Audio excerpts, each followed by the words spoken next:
Povo de Deus, amados irmãos, a paz do Senhor a todos. Amém.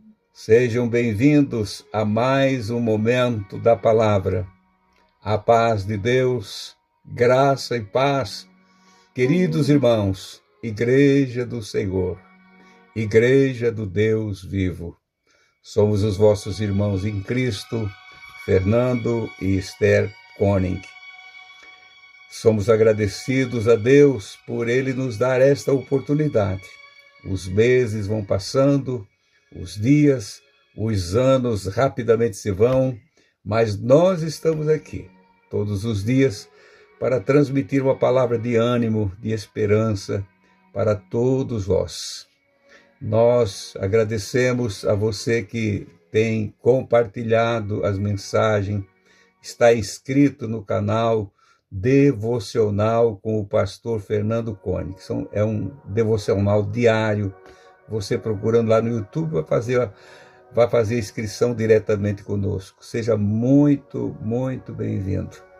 Nós nunca vamos pedir nada além de que os irmãos continuem orando por nós. Somente isso.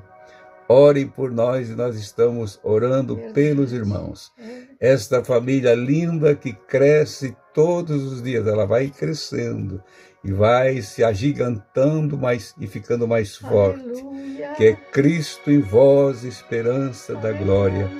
Que não cresça somente em número de inscritos, mas que ela cresça em cada vida, em cada um de nós, com virtude, com graça, com esperança e com certeza de que nós estamos no caminho e Jesus logo voltará para nos buscar.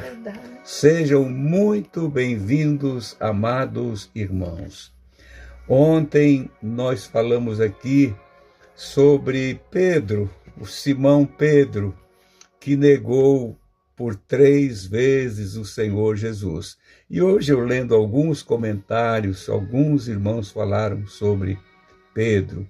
Pedro tem uma história longa, não é? Mas o mais glorioso na vida de Pedro foi depois que ele realmente se converteu.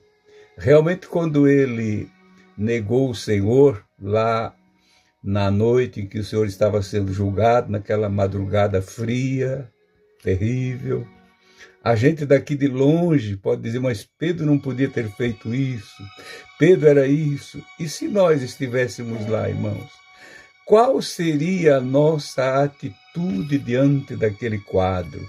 É muito fácil nós falar daqui para lá, mas se estivéssemos lá, éramos talvez pior do que ele.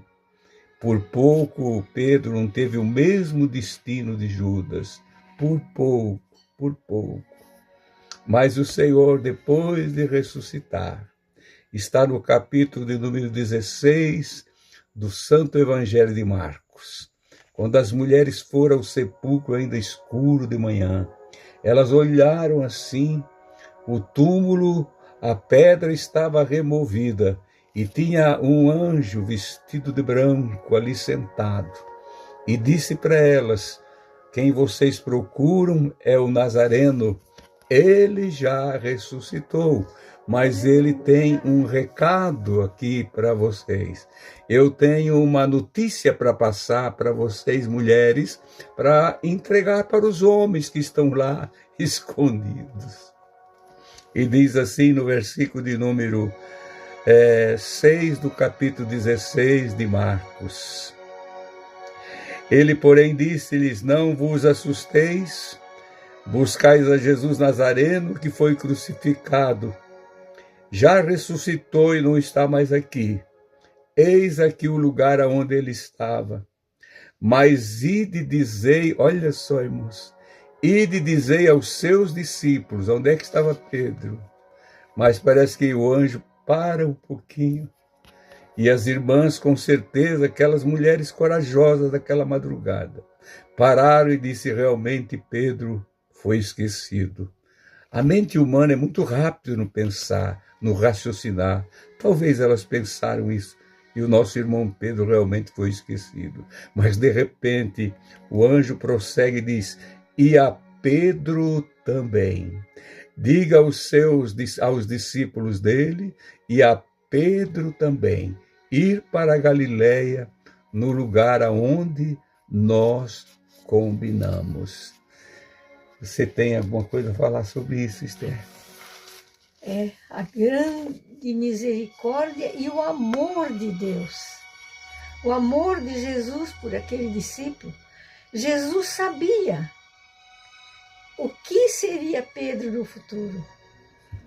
Como ele mesmo daria até a sua própria vida no futuro. Verdade. Mas ele precisava estar lá junto, lá naquele dia, conforme tinham combinado já antes de Jesus morrer, que era para eles ir para lá. E disse: diga a Pedro também. Eu penso assim, como Pedro não ficou alegre? Se Jesus se lembrou de mim. Imagina, irmãos, quando as mulheres chegaram lá e contaram para ele. Jesus se lembrou de mim. Oh, Deus! É verdade que eu chorei muito aquela noite quando eu escutei que o galo já tinha cantado e eu tinha já negado. Quando o galo cantou, eu já tinha negado. Mas agora ele se lembrou de mim.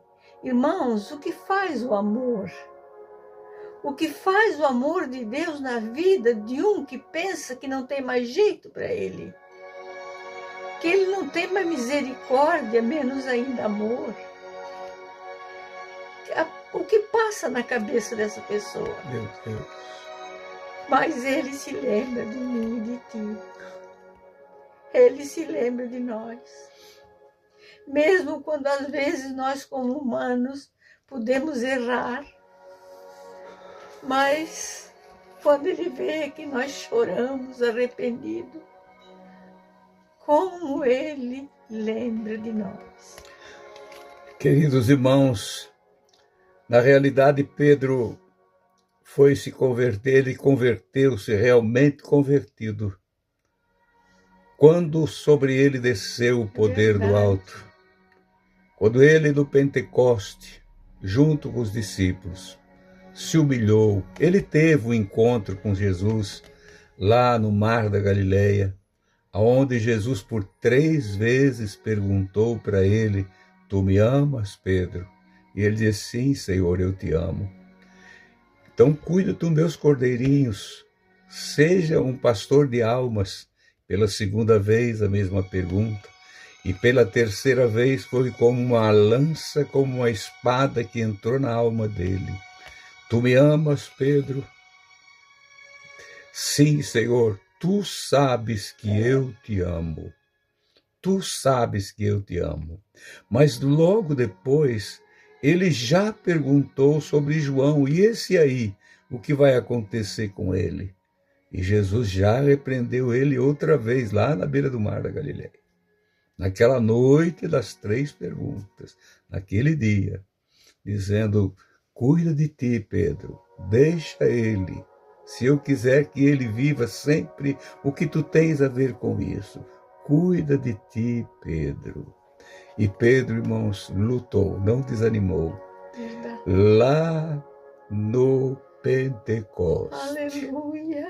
Antes mesmo de descer o Espírito, estava lá aquele homem, muitas vezes afoito, apressado, não é? Falava muito, mas ele se tornou o líder, organizou tudo, foi a voz do povo ali, mas ficaram aguardando. E de repente veio como um vento impetuoso, encheu toda aquela casa de poder. Todos que estavam ali foram revestidos de poder. E lá estava o primeiro mensageiro da igreja. Aquele que o Senhor Jesus disse: quando tu te converteres, ajuda os teus irmãos. Ali ele começou a trabalhar na seara do Senhor. Pegou as ferramentas e nunca mais largou. na primeira mensagem, na segunda mensagem, homem cheio de coragem e de virtude. Quantos que têm perdido a oportunidade única que Deus dá para ele, porque não tem paciência de esperar um pouco.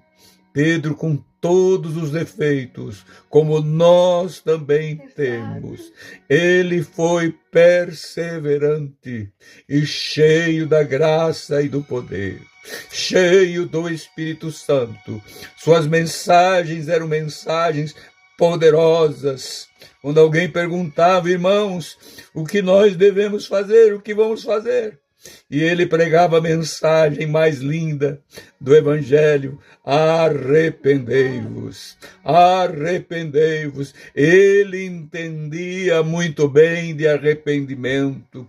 Como é que nós vamos pregar o Evangelho do arrependimento, amados irmãos, se nós não temos a experiência do arrependimento? Se nós não passamos por esse momento de arrepender-se a ponto do Senhor dizer: eu estou te entregando o perdão? Pedro passou por isso.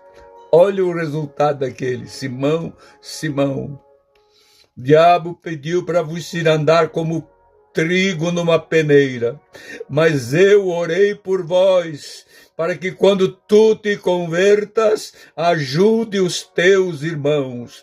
Jamais alguém que não passou pelo arrependimento, irmãos, ele tem algum argumento, alguma palavra para dizer para alguém, para pregar o evangelho do arrependimento. Nós precisamos passar por isso. Então, queridos irmãos, se você está numa situação difícil, pensando que estás esquecido, que já ninguém vai te chamar mais, você foi esquecido, não pense mais assim a partir de agora. O Senhor conta contigo. Ele te espera. Vejam lá que quando o Senhor, o anjo, falou para as mulheres lá junto ao sepulcro, Jesus tinha ressuscitado, Jesus poderia ter esquecido, Jesus tinha passado por todo aquele processo da ressurreição, né? Morreu e levou com ele aquela imagem de Pedro negando o nome dele vergonhosamente. Mas o amor do Senhor Jesus ultrapassou tudo. Não esqueceu. O Senhor não esqueceu de ti, minha irmã. O Senhor não esqueceu de ti, meu irmão. Você que pregava a palavra e hoje você está trazendo como paliativo para a tua vida talvez coisas que são igual veneno para a tua alma, para você para esquecer da chamada de Deus. Por que fazer isso? Deixa o Senhor. Ele te chama. Como o cego Bartimeu, que ainda falamos na semana passada, gritando à beira do caminho: Jesus, filho de Davi, Jesus, filho de Davi, tem misericórdia de mim, filho de Davi, tem misericórdia, tem compaixão. E muita gente mandou ele calar a boca, mas de repente Jesus disse: vão lá e chamem ele. E eles bateram nele e disse: Bartimeu, levanta-te, tem bom ânimo. Ele está te chamando. Levanta-te e vamos. É o que eu digo para você agora, neste dia de hoje. Neste dia 28 de abril de 2026. Levanta-te do lugar aonde tu estás. Tu estás escondido. Tu estás fugindo do Senhor faz tempo e levando a tua família junto contigo. Volte, volte. O Senhor tem pressa de anunciar a palavra. Ele quer te revestir, Ele quer te ajudar, Ele quer te dar força, Ele quer te dar vigor. Você saiu desse país e foi para outro fugindo de Deus e Ele está falando com você bem longe daqui. Aleluia. Querido Deus, nosso Pai, nós te agradecemos, Sim, Jesus. Nós te louvamos Sim, pela oportunidade que tu tens, que o teu Aleluia. Santo Espírito nos dá, de falar, Senhor Jesus. Sim, Pai querido, de contar sempre com a tua ajuda e com tua orientação, para nós transmitir a palavra revelada do céu. Ajuda os meus irmãos e irmãs, guarda o teu povo, dá coragem, Senhor, para este homem medroso, para este homem que está fugindo, para esta mulher que foge de ti.